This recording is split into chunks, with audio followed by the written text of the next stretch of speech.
今日過嚟睇一個海上居租盤，咁呢個單位呢，啱啱先退租都係10零日度嘅啫。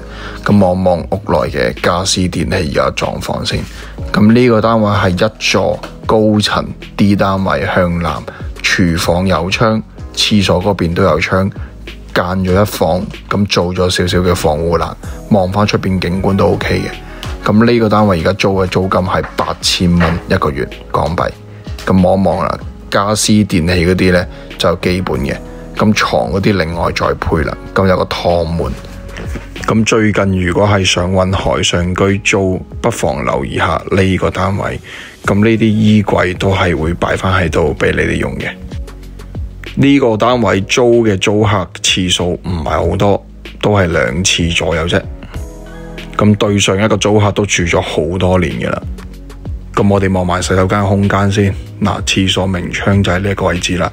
廁所係用煤氣，咁廚房就用電嘅。鏡頭前嘅你有興趣呢個單位，關注晒我哋所有平台，點擊個頭像會揾到聯絡方式。我係 Oscar，再見。